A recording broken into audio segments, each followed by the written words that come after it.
pihak kementerian. Gubernur Provinsi Sumatera Utara melalui Kepala Dinas Pendidikan Sumatera Utara, Alexander Sinulinga, mengajak insan pers konsisten mengawal terwujudnya pendidikan inklusif dan bebas dari praktik pungutan liar.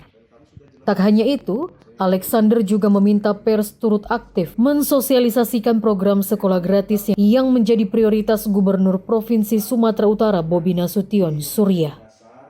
Hal itu disampaikan Alexander saat diskusi ringan seputaran penerimaan siswa baru melalui sistem penerimaan murid baru atau SPMB bersama Forum Wartawan Pendidikan Sumatera Utara di ruang kerjanya pada Rabu 10 Juni 2026 sore.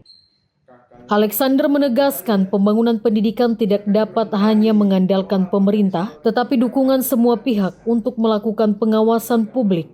Menurutnya, di bawah kepemimpinan Gubernur Bobi Nasution, berbagai pembenahan terus dilakukan, mulai dari peningkatan kualitas layanan pendidikan, kesejahteraan guru, perluasan akses bagi masyarakat yang kurang mampu, hingga komitmen memberantas pungli di lingkungan sekolah. Ia menilai semangat kolaborasi sumut berkah relevan diterapkan di sektor pendidikan dengan melibatkan pemerintah, orang tua, tenaga pendidik, dunia usaha, perguruan tinggi, serta media massa. Pers dinilai memiliki peran strategis sebagai penyampai informasi yang akurat sekaligus jembatan antara pemerintah dan masyarakat. Alexander juga menekankan pentingnya transparansi dan akuntabilitas dalam tata kelola pendidikan. Baginya, kepercayaan publik hanya dapat dibangun melalui komitmen bersama menghadirkan layanan pendidikan yang bersih dan profesional.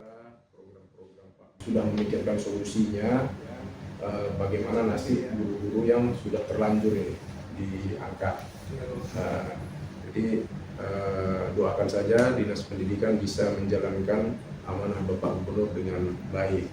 Itu kalau kita bicara program-program Pak Gubernur, kemudian bicara SPMB ya. SPMB untuk 3 jalur. Kemarin sudah selesai jalur domisili, kemudian jalur mutasi dan jalur afirmasi. Nah, ini yang sering jadi pertanyaan ke kami ya. Nah, ini contoh case kemarin saya ada lihat di media sosial.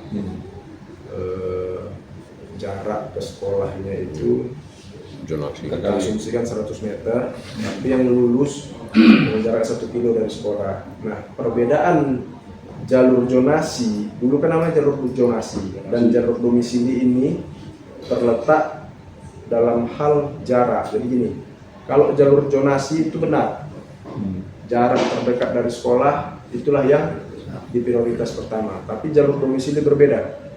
Jalur domisili ini didapat dari hasil pemetaan lokasi. Sebagai contoh misalnya SMA 1 Medan ya, karena ini terdekat sebelah, ini yang masuk dalam pemetaan domisilinya itu seluruh kelurahan yang ada di Kecamatan Medan Polonia ya, kemudian seluruh kelurahan yang ada di Medan Petisa ya, sama kelurahan Ilalas ya, Medan Barat satu kelurahan. Inilah kawasan di mana siapa yang berdomisili di kawasan ini boleh mendaftar di SMA 1 Medan. Tapi ada pertanyaan rentetannya, kenapa udah mendaftar domisili kok dilihat nilai rapor? Nah, ini yang harus saya jelaskan. Sebenarnya ini sudah dilakukan ya sosialisasinya selama 2 tahun juga, dan di media sosial kami juga kami sampaikan, di media sosial sekolah-sekolah, melalui kawan-kawan pers juga sudah pernah kami sampaikan. Jadi kenapa jalur domisili ini apabila kuotanya berlebih, ini dilakukan perankingan. Raport ya? Iya. Yang pertama yang di-ranking apa? Nilai akademisnya berdasarkan nilai raportnya. Rata-rata nilai raportnya dari semester 1 sampai semester 5 ya, karena semester 6 kan belum keluar.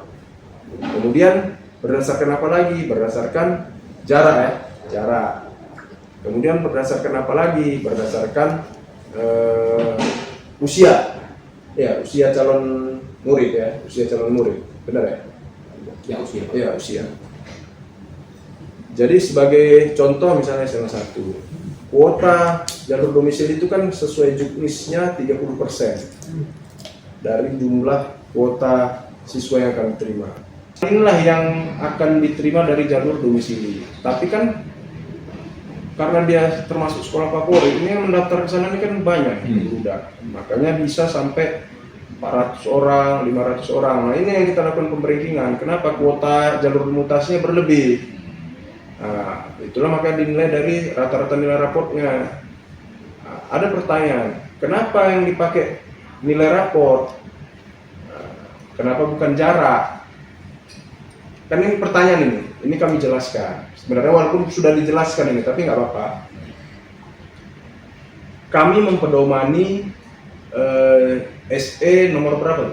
Permen 3. Iya, Permen nomor 3 tahun 2025 tentang petunjuk teknis pelaksanaan sistem penerimaan murid baru. Jadi Dinas Pendidikan membuat juknis ini mengadopsi Permen nomor 3 tersebut. Kami tidak berani keluar dari Permen karena takut menyalahi aturan. Jadi pedoman kami ya Permen itu. Di Permen itu seperti itu yang kami adopsi. Bulat-bulat, tidak ada kami modifikasi, tidak ada kami tambah atau kurangi. Sementara itu Ketua FWP Sumut, Syaifullah Devaza, menyatakan pihaknya siap menjadi mitra yang objektif dan konstruktif dalam mengawal berbagai program pendidikan di Sumut. Media memiliki tanggung jawab moral mendorong lahirnya ekosistem pendidikan yang sehat dan berpihak kepada masyarakat. Pertemuan perdana forum wartawan itu menjadi momentum sinergi antara Dinas Pendidikan Sumatera Utara dan insan pers dalam mendukung pendidikan berkualitas, berkeadilan, mudah diakses, serta bebas dari pungli demi masa depan generasi muda Sumatera Utara. Menolerir, karena ada yang... Alexander Sinulinga juga menjelaskan program unggulan bersekolah gratis bagi siswa SMA, SMK, dan SLB negeri di seluruh Sumatera Utara. PUBG dimulai secara bertahap dari Kepulauan Nias dan daerah terdampak bencana alam seperti Tapanuli Tengah, Tapanuli Selatan, Tapanuli Utara, dan Kota Sibolga guna menekan angka putus sekolah di berbagai daerah. Dari Medan, Tony Hutagalung, Orbit Digital, memberitakan. Dan ada daerah bencana. Daerah bencana. Untuk tahun ini aja nih daerah bencana. Tahun lalu nggak ada. Kemudian jalur mutasi orang tua.